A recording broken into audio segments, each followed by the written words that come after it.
how much money would it take for you to kind of live with if everything was 1% greener? How much money would you accept? Wait, if everything was what, Yeah. like If I visually handed you a everything sum of was money. 1% greener? Yeah. Yeah. If like I handed you $1 million, and if you take that $1 million, everything in your life would then become 1% greener. Would you live with that? I so hold on a sec. So my white paper is not going to be white anymore. Yeah, it's gonna be a very faint tint Wait, of green wait, now. are my eyes and teeth going to be a little bit greener? No, nothing is going to be greener. It's just how you perceive everything is going to be 1% greener. But I perceive my eyes and teeth. Yeah, then you would see them as greener. Nobody else would, but you Oh, would. I It's don't. only affecting how you see things. I don't think I like that at all. Okay, so you wouldn't take it for $1 million. I don't think I would. Would you? I'd probably take it for 100 million. But then my car would be Will- blue. Yeah, it wouldn't be blue. We'll have to discuss this later on. Hopefully.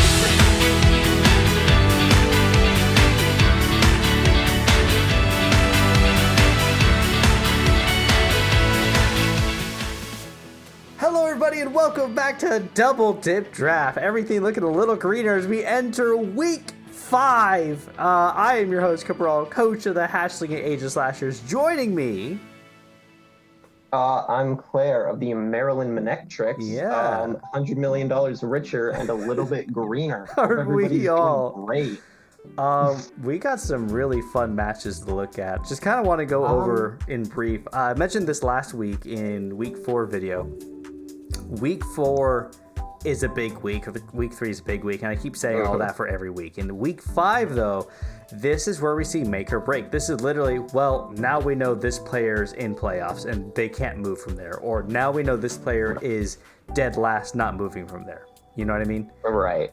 Everything is kind of decided in this week here. If you look at the week 4 standings coming into week 5, even the people in last in this division might have a chance. It would be a huge long shot. If you were in last place, you could per se win 3 matches in a row going forward. And if your differential was good enough, it would not be impossible for you to land in playoffs. So I think week 5 is where we really see things, like you said, it's make or break. It's kind of decisive. If you lose here, it could be pretty dangerous. If you win here, you're going to be walking a tightrope going forward. Yeah. And if good. And if you're like at the top of the game here, if you're at the top of the standings with your 4-0s, if you win one more, if you get your 5th win, I think it's pretty safe to say that you're locked in. Well, especially in this division, we have 2 players out of 4-0. If either win, I believe they fight each other. Not is it this week? I don't remember right now, actually.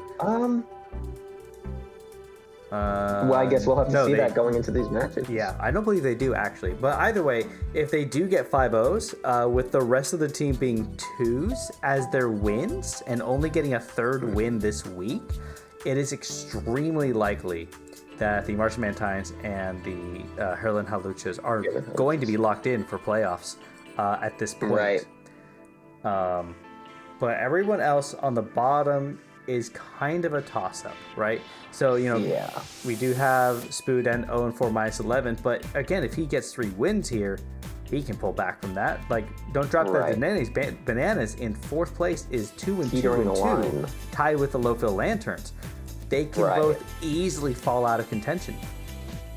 You're right. I think it's possible for anybody to make it. It's a little bit harder for people at the bottom. If you're in the top 6, I think no matter how these matches end up, if you're in the top 6, you have to be on your game going into week 6.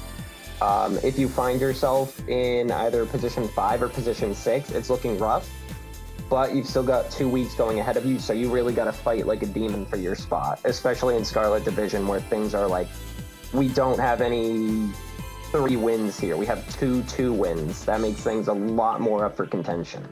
Yeah. Well, on top of that, Minnesota Jynx is 2-2 at 0 at this point as well. So that's three teams at 2-2s, with Sanford Furrets and the Lansdowne Luxrays both at 1-3, which is not far behind, because at this point, with 3 matches left, it can come down not to differential. It can come down to win-loss. If Menma loses the last 3 weeks, if Bananas loses the last 3, if Nick loses the last 3 weeks, it doesn't matter their differential if Growlin wins these next couple of matches.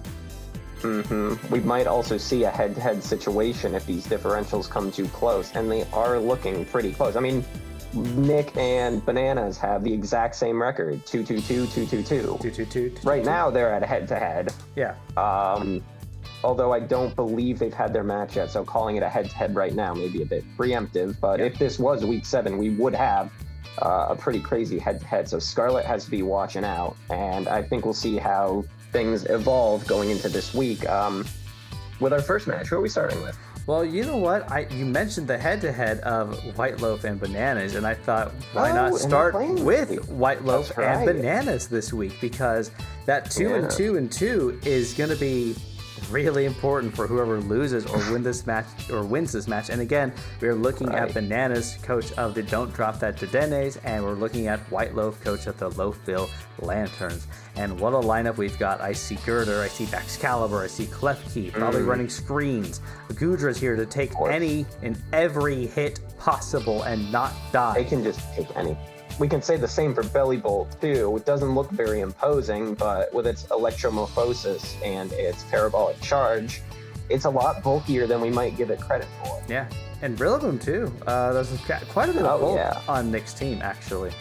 That's the grassy terrain and gives even better sustain all around. So I think, White Love's got a pretty healthy combination of pretty good bulk and pretty good offense. Yeah.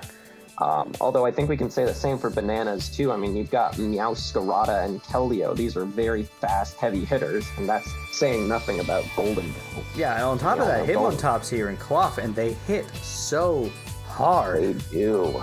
And Hitmontop, it's got a pretty good range of abilities. I think Intimidate is always nice to have against a physical team, and Nick is running a few physicals.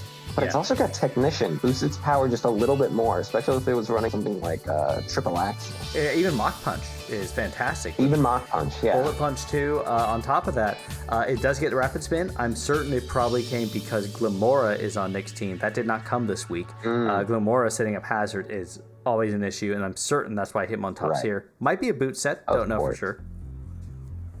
Could be a little bit of both. I guess we'll see that going into the match now, so we can get that started. Let's go ahead and get that started. We have Meowscarada coming out first. It's a great U-turner. Sees this, and no reason to click U-turn here.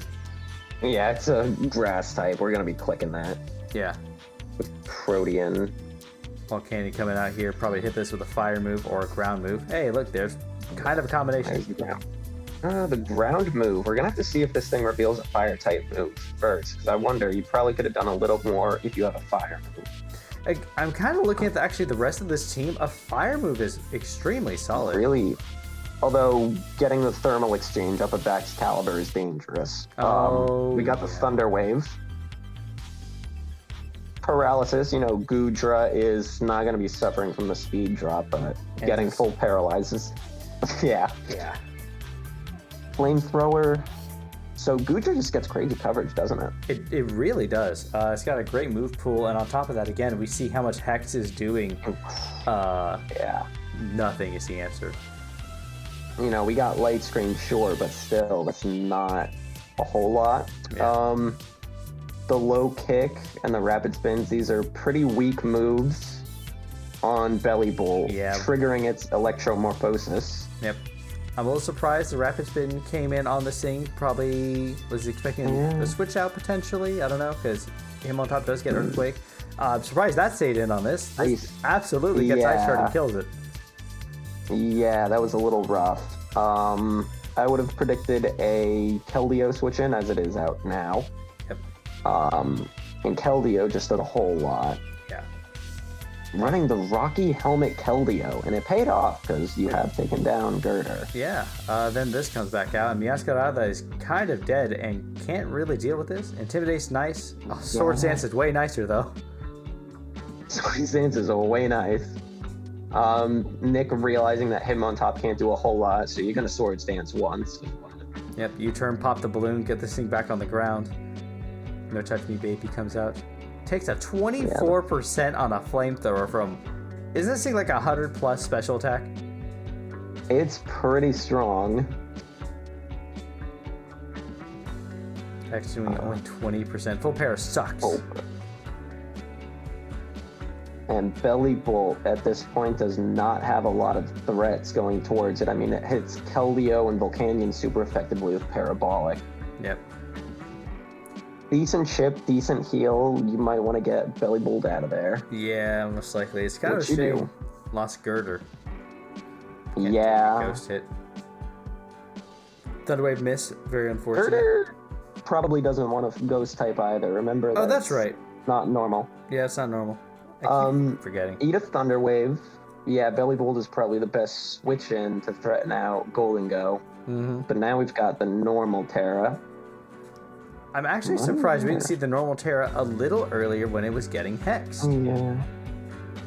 Probably so it doesn't take a Thunder Wave. Oh, you're right. Because we've got the Electric to soak it. But at this point, Belly Bolt just kind of... It takes some decent damage, but also it's dealing really good damage. Baby Gronk has put in a ton of work for Nick, and at this point, Bananas is really struggling with 2 Pokemon left. Not that it's impossible, but that's a lot of health gone. Golden Go's still at full, but...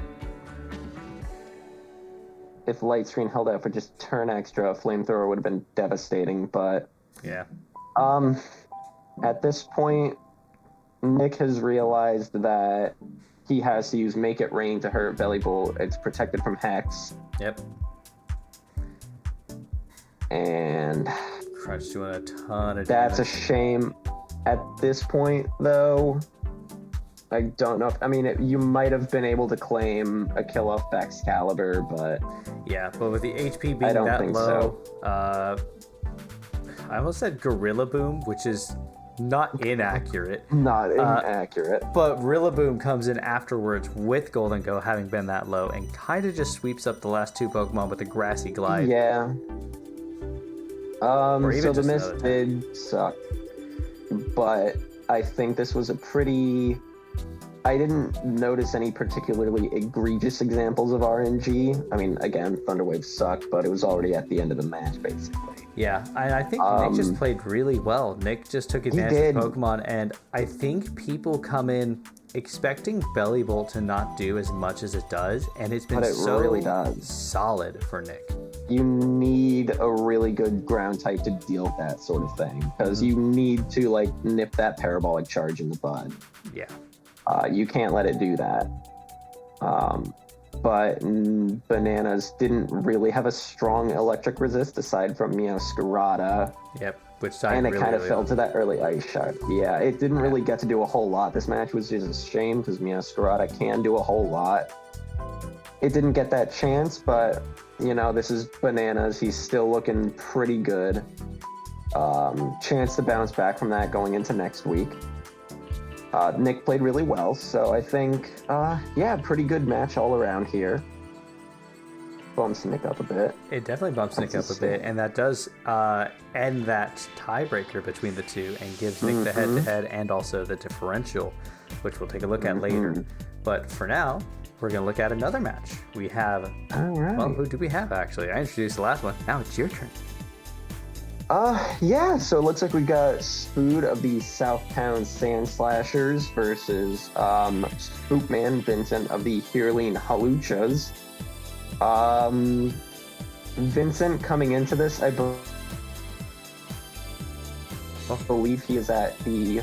No, we got the Mantines, 2 differential higher, but Vincent is currently undefeated. 4 wins and 11 differential, so he's really doing good. He wants to win this match if he wants a good spot at a good chance of getting the bye going forward. Yeah. Because right now the Milotics are, the Mantines are ahead of him, so he wants to widen that gap a bit. And I guess we'll have to see if he can do that. Yeah, and Spood absolutely vying for that first win to just try and, you know, and the joy unlucky of all streak. the unlucky streak, yeah. The unlucky streak is coming off a whole lot. I think prior to this, he did make a trade in his team. He traded out. It was not Walking Wake. It was not this week. It would kick in next week. he made the trade this week. It would be active next week. So we're going to see that in the week 6 analysis. But he did make a change for Blood Moon, Ursaluna, and Dragonite. Unfortunately, we didn't get to see them this week. We will next week.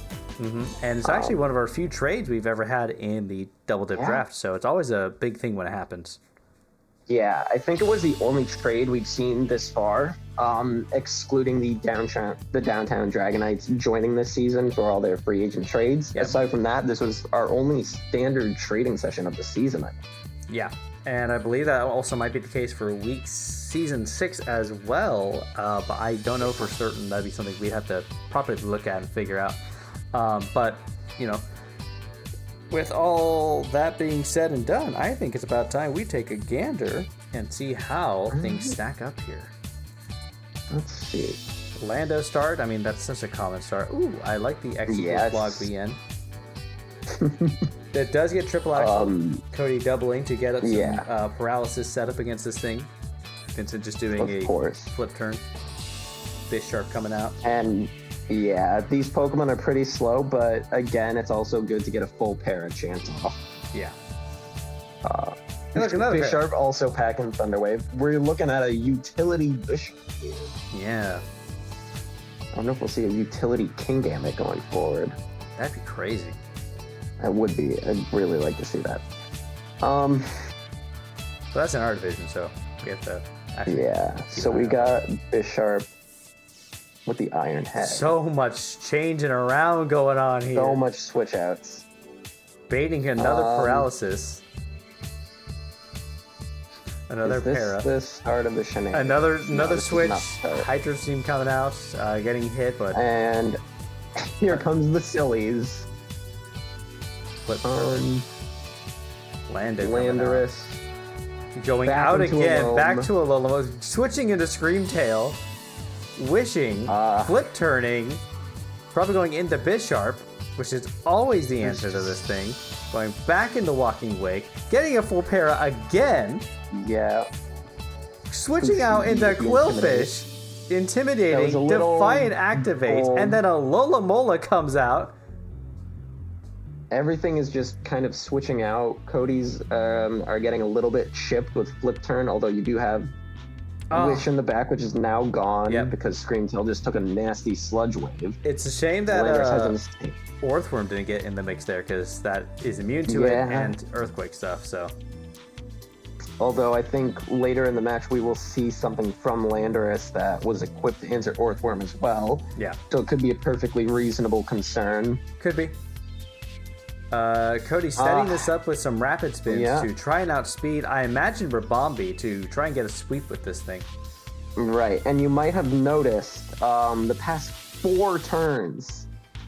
Yeah. Alome has taken a full paralysis, and we are now at a ×4 speed Komala. Which is kind of crazy. Earthquake coming off, doing 45, and it's a shame that the Wish got off because this thing was doing, basically was able to 2-hit KO that thing going so fast, and Sucker Punch comes in. Yeah. I'm a little surprised because he didn't try and switch out and save it, but might have been too little too late at that point.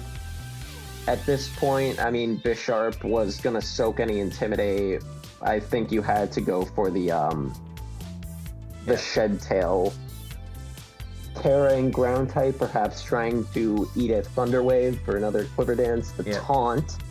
The Sucker Punch. So this is a very utility Bisharp. Yeah. This is now very strong. Yeah. Unfortunately, this Tatsugiri must have been built special defensively because it is eating a +2 Revelation Dance. Yeah. Which is a huge shame. I think if that thing managed to kill Tatsugiri, it might have been locked up. Yeah, because I think it's running something else for Landorus. Landorus, yeah. Even then, this thing was at full health. Draco Meteor not killing the Quillfish. Yeah, that's crazy, actually. Tentacruel coming out, taking some spikes damage, going back into Walking Wake, getting back that Processus speed, which at least brings it back to regular speed, so...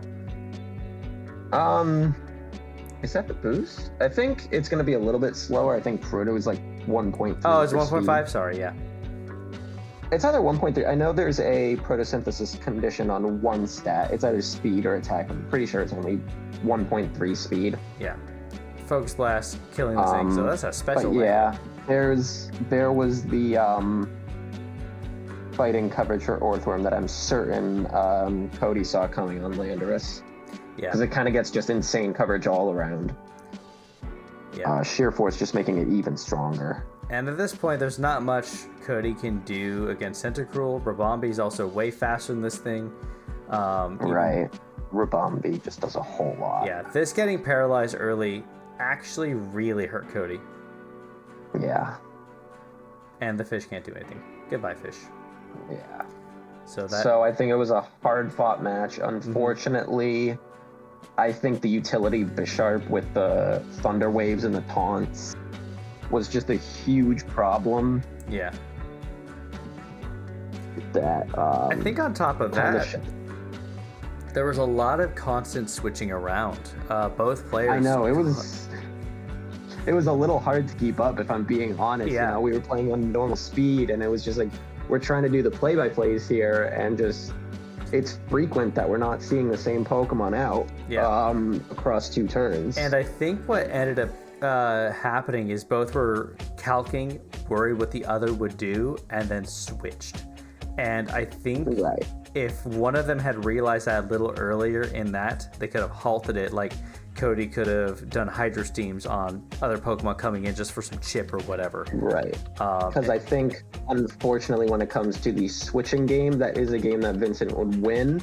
Yeah. Because you have Alome, and it has Regenerator. You know, if you have any Regenerator Pokemon, suddenly your switching war is going to win, because half the time you're not taking chip on your switches. Yeah. You're healing from them. And that's not a luxury that somebody without Regenerator has. So unfortunately, you can't play into the switch wars, or if you do, you know, you have to just be nailing these switch-ins, because you're, again, like I said, you're at a disadvantage with somebody with Regenerator on their team. For sure. But unfortunately, when you're facing such a bulky team, you know, honestly, switching may be the best you can do. Because you have to switch into your wall breakers, and unfortunately, Vincent just has. You need more than one wall breaker to deal with Vincent's switch-ins. Well, on top of that, he also just has his own walls as well. He's got some solid wall breakers and walls, and that makes it so difficult to get through his team, and that's why he's currently 5-0 in this division. He's the guy that's forcing you to switch, unfortunately. And that's just a game that Vincent has a lock on. Yeah, for sure. But we do have another match lining up right here. We do have Menma of the Minnesota Jynx. Yeah, thank you. Versus Black Captain of the Martian Mantines. And I see solid teams on both ends, actually. Pelipper, Zarude, Archulodon, Masquerain here. Pecharunt and Rhyperior. Yeah. Absolutely solid Pokemon. You know, once you shed that Rock Ground weakness with a Terra, honestly, you're left with a really strong Pokemon. Yeah.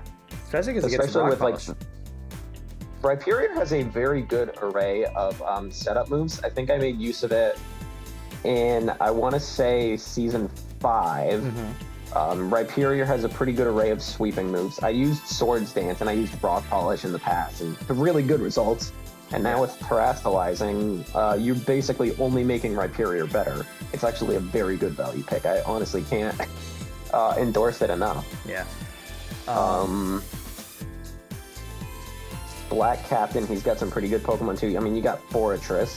Yep. Quintessential lead Pokemon. It's got pivots, it's got clearing, it's got hazards. Yep. It can really do anything. And especially against... It explodes, yeah, if you need to get it off the field and do some hefty damage. Fortress kind of just does a little bit of everything. Quagsire Unaware is surprisingly bulky. A lot of people kind of overlook it. It's a water ground type, though, so I think a lot of people still have their eyes on it. But, like, Unaware... It also has Water Absorb. Oh, that's right. It does have Water And Menma does have a team that really enjoys its water types. I mean, you have Barrascuda, you got Pelipper, you got Latios with Flip Turn. Kingdra. So he's got a lot of water type Pokemon. It wouldn't be crazy to believe either a Water Absorb or an Unaware usage in Quagsire this week. We'll have to see what he ends up using. Yeah. When we get into this match, huh? Yeah, absolutely. And there's not really much else to know. I mean, sure, we do have Sylveon, we do have Thundurus, which is, they're all solid Pokemon. Of course, we have, what is that over there? Is that Iron Boulder? That's Iron Boulder. Pretty new addition. It's pretty freaking fast, especially with its booster energy and stuff. Hits hard with one of the only 100% rock types in the game. Yep. Also breaks protection, so yeah, gotta be careful of that. For sure. Masquerain starting going into this thing, and that's, pretty fine. But Iron Boulder's like, oh, I just killed this thing. But then we get Struggle Bug, which is crazy. Yeah. Mighty Cleave into a Sash, and then clicking Bug Buzz to kill this, and that's so crazy. I have more to say about Iron Boulder at the end of this. Because I had too much to say. Yeah. In brief, it's basically its typing is really a hindrance to it. It's a hindrance. We got Iron Crown getting that kill on Masquerain, revenge killing, pretty good. You got Forestress out with Lunge. Yep, Sylveon coming in to take Weather Balls. This thing's so bulky. Yeah. 33% though, so while you are bulky, you do have to watch for that chip. It's not negligible, especially if you aren't running Wish. Yeah, and especially no leftovers, by the way, on Sylveon. Did you notice that? Yeah, what is this thing running? Is it Specs? That'd be a little crazy. I don't know. Ooh. I don't know what that said. Knockoff. Lunge. Sylveon coming back out to take another Weather Ball, but again, no leftovers to get any health back is detrimental because now it just dies. At this point, I think Menma has figured out that Quagsire is not water absorbed because he could have easily eaten a few Weather Balls there.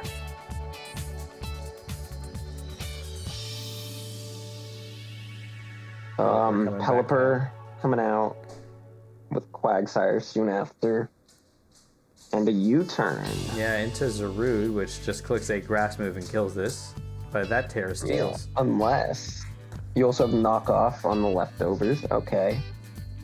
Quagsire, Sludge Wave, not bad coverage. No, not at all. Rock Polish, this thing is scary. Yeah, like we said, Rock Polish Rhyperior. Yeah. And Earthquake just kills. Yep. The Terra Steel coming back to bite. You gotta... Stone Edge critical hit. I don't believe that mattered. I don't think it mattered at all. Because Rhyperior, it's still got the Rock Stab and it's Rhyperior. It's so strong. If you hear squeaking, by the way, my dog has grabbed the toy and she's trying to make me play with her while I'm recording. Oh. She wants me to play. Iron Crown, barely not getting the kill on its Tachyon Cutter. Yeah. And at this point, he crashed. Yeah, at this point, Rhyperior just leans up house. Yeah, so like I was saying with Iron Boulder, it's rock type, it's super effective, it has really good coverage, especially against Masquerain, a bug flying type. Goes fast, hits hard, kills. But you also have to be careful because Iron Boulder, it is very fast and it is very strong, but it's not really all that physically or specially defensive. I mean, it has 108 special defense, but an HP stat of 90 is a little middling. Yeah. And if you're a rock psychic type, you're not really complementing your weaknesses all that well. If anything, you're honestly just expanding upon them. Oh, because you're weak to bug, you're neutral to fighting now. You're weak to dark. You're weak to ground. 7 types. You're weak to water. You're weak to Ghost, Steel, Arc. A lot of these with very potent priority moves. It's powerful moves too. Powerful priority moves, especially if you're fighting against Rillaboom. Yeah. And you are in the division with Rillaboom, so now on top of these Sucker Punches and Shadow Sneaks, you're also gonna have to be in contention with a Grassy Glide. I mean, even just a Trailblaze on some of these Pokemon. Yeah. You have to play your Iron Boulder a little bit more carefully. Yeah. Masquerain likes to run Focus Sash, so you have to deploy your Iron Boulder in such a way that you're able to clean it up. It's like your revenge killer, or you get it in safe on something. Yep. and something you know that you can kill. Yeah.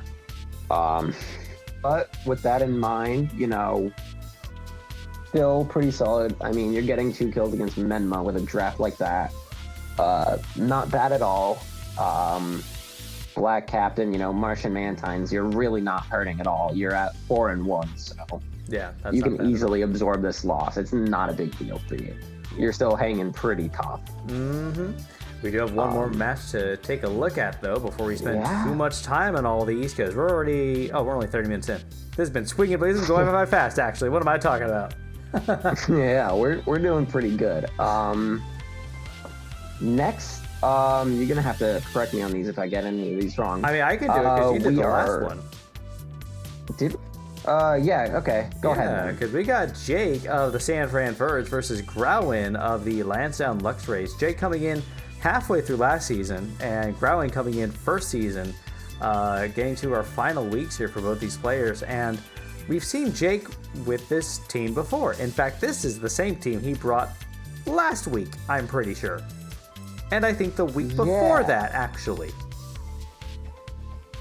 Yeah, but I mean, if it works, it works. We're going to see if it works going forward. So we got Deoxys Speed. I mean, one of the most threatening leads in, you know, I haven't been keeping up with traditional Pokemon so far, but Deoxys Speed recently released from the shackles of Uber. It is now a premier OU hazard setter. Yeah. I mean, it also gets taunt too, I think, actually.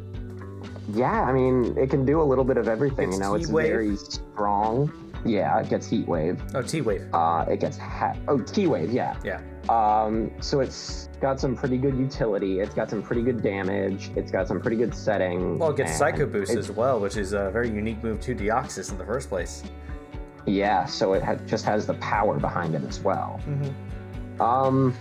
We're gonna see though. I don't even think he leads Deoxys Speed in this match. I guess we're gonna have to be going forward alone. Yeah. In fact, we get Hippowdon again, just like last week. Hippowdon. Yep. Also another pretty solid lead. Yeah, Ground trying to set up rocks. The Ceaseless Edge. Missing. Unfortunate. I am surprised that we didn't see an Aqua Cutter against Hippowdon. Yeah, but I think he might have been worried about the body press. Maybe, but we're going to see how that might have come back to bite him going forward. Honestly, that choice to not use Aqua Cutter might be building. We're seeing Noivern. Paranormals to Boom Burst a intended target of Bronzong. Yeah. Swaps into Mimikyu. And now we see it as Shadow Ball, so... Shadow Ball might have been a little bit more nifty. Yeah. You know, Ghost Hair actually could have been really nifty against this team, kind of looking at it at a glance. Yeah. Although we also have Samurott with the Ceaseless Edge. Although, Yeah. Mimikyu is going crazy here. Yeah. You're running it Cellarrock. Yeah. Against the Pokemon you're most likely faster than. And probably going to kill with anything that isn't Accelerock, too. I do see just with Jake a lot of new experience still involved in not understanding a lot of aspects of the game, typings and how things come together. We might see that a bit going forward. Florida's coming out against a Dragon type. Although I wonder if that's on the other side. Florida just coming out, a very good special tank.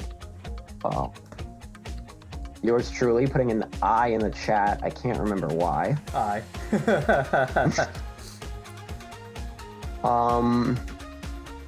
So both sides running Leech Seed on their Pokemon. Yeah, a little silly, a little funny. Salk here trying to actually just kill this thing, but Citrus Berry coming out. Here it comes. Yeah, get used to this site. We're going to be here for a bit. Seeing a lot of Tropius.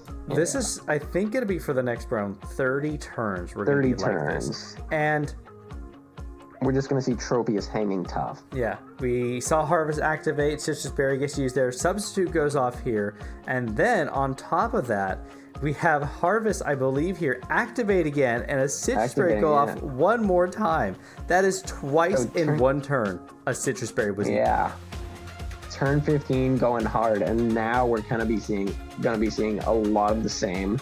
Yeah. the Salt Cure is chipping, but Harvest just keeps activating. It just does not care. Salt Cure can't even break the sub. Yep, and with Leech Seed, it's able to just get back even more health. So it's going to get Salt Cured this next turn here, which will activate the berry again. Calm Minds are so free. The only thing that doesn't get hit by Elite Seed is actually this Appleton, but it has no way to hit this thing back. We do see Apple trying to get rid of the sub. But it's just not enough. And as we're going to see, Tropius is equipped to deal with this thing. It's revealing a Dragon Tail, but unfortunately, Tropius is just the perfect storm of being able to prevent Dragon Tail. It's going to Air Slash, it's going to Substitute. It's just really hard to break this thing if you don't have a multi-hitting move. Yeah. And at this point, I think you can kind of see where this match is going to end up going. Because here's the thing. Growlin, at this point, he needs to go through and he needs to get rid of the sub and hit this when there's no sub. The Jolteon, from what we saw in Terra Preview, is actually Terra Ice. And still has an opportunity to kill with how powerful Jolteon is. It's basically the same reason Regieleki ended up getting banned from OU. You got a pretty potent electric-type Pokemon now busting out a Terra Ice. Yep. Jolteon can just make use of that. Yeah, absolutely. And so again, the idea for Growlin here, and this is Growlin's first season, first time playing Pokemon like this in the first place. So Growlin needs to take time, like, okay, sub's gone. I need to make sure I can get this low enough to where Jolteon can come in, and then Appleton comes in. Soaking the Appleton. Yep. It's eating a Substitute, although it's just really hard to find the perfect opportunity to break this thing. Yeah. And with this having Air Slash, that's a 24 PP move, and there's plenty of power points left over for Air Slash to keep running amok. And Garganacl busting out an Iron Defense. I'm not really sure why. Because Tropius and Air Slash is a special move. Yeah. And you don't have Body Press either. Although honestly, at this point, I think no matter what move you are running, I don't know if Garg has the ability to break Tropius. No, it really doesn't. The only reason it's in is because Tropius still OHKOs everything else. So yeah, it really does. I mean, it just does too much damage at this point. Tropius has just settled in. Yeah. Because again, the Salt Cure, if anything, is not impeding it whatsoever. It's still around the same percentage of health. Tropius is probably one of the few Pokemon that just does not care. Because it's just constantly fluctuating in a state where it doesn't need to worry because it's got Substitute protecting it. It's got so many special defense improvements. Yeah. And it's not faster than Garg, actually. No, it's not, but like we really do cares. see Growlin just trying to reduce this thing down. Taking Air Slash for Bronze on 26% out of 4 times is crazy. It's honestly kind of an overwhelming situation because you have to understand the weaknesses in Tropius' HP stat, and you have to stall it out until you get to that specific threshold. Because you're at like +6 special defense. Like, can Jolteon even kill with a Terra Ice here? Yeah.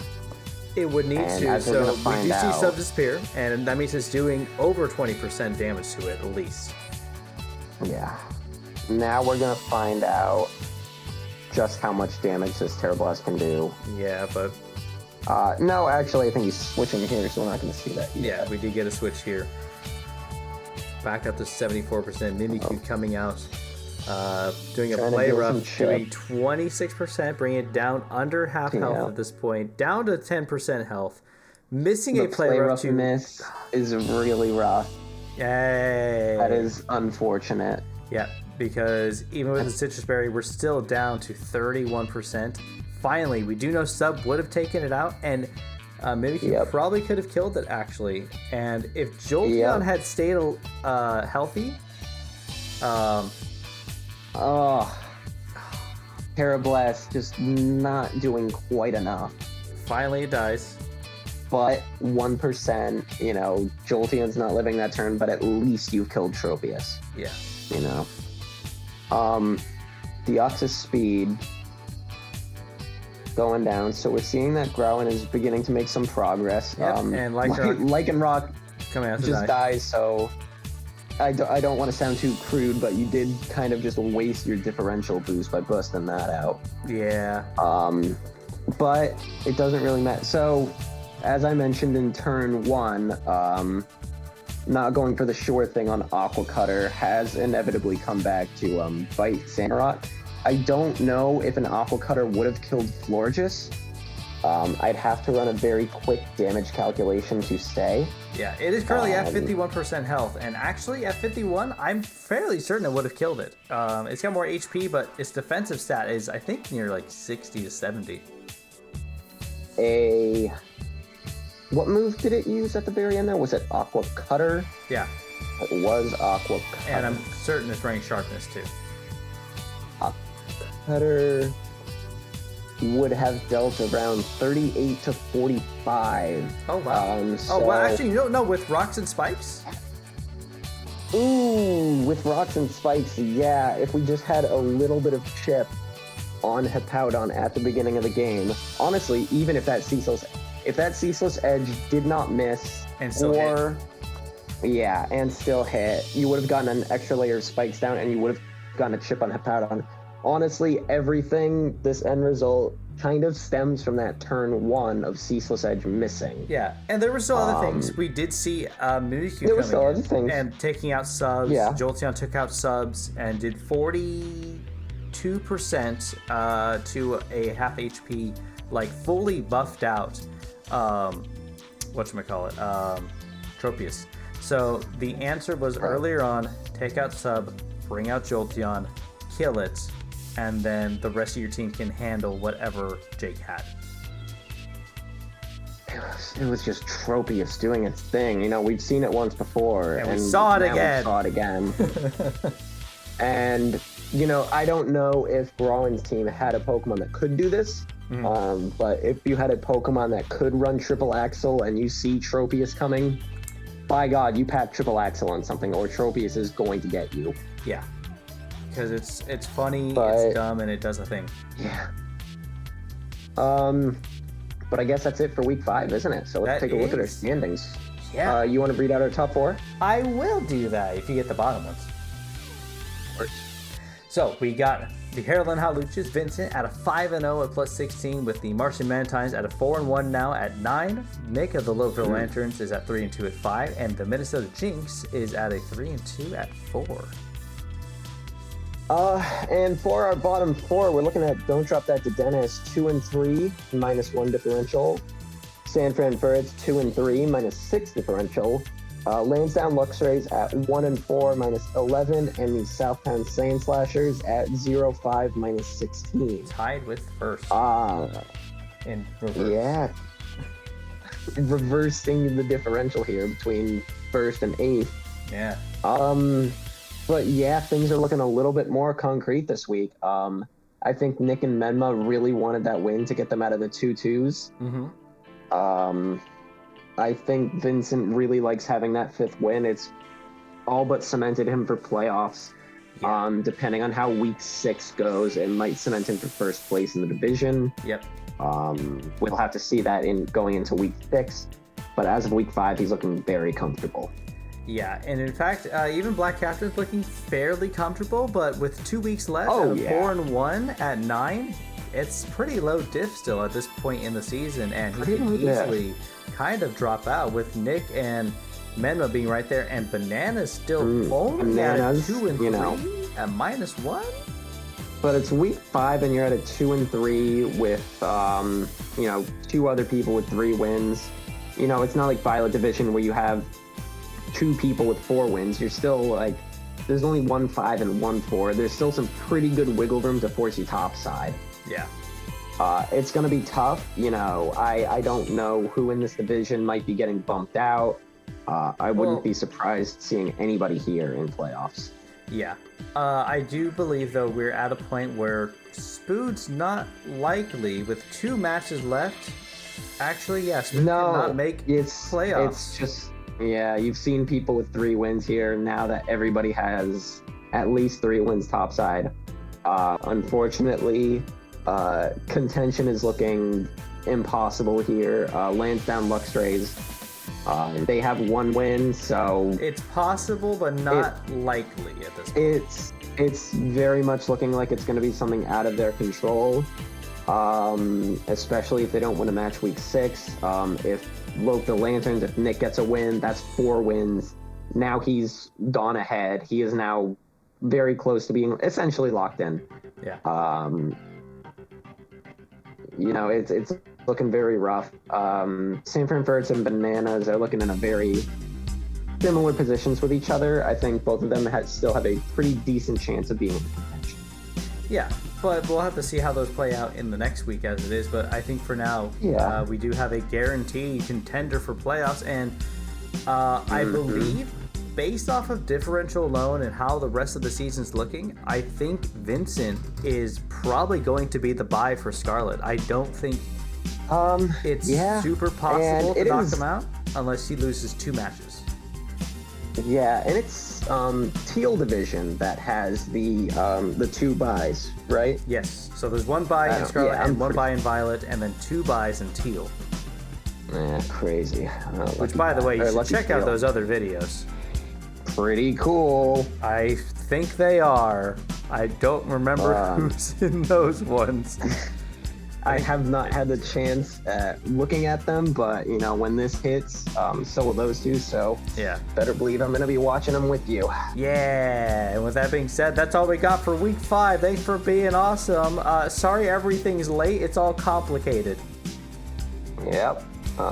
But anyways, thank you all so much for being here. This has been Claire of the Maryland Manectrics. It has been so great coming in to talk with you all. Yeah, that was a crazy outro. I've never been like, and I've been Cabral, the Hatchling HS. Just thanks for being awesome. Wink. And then the video just ends.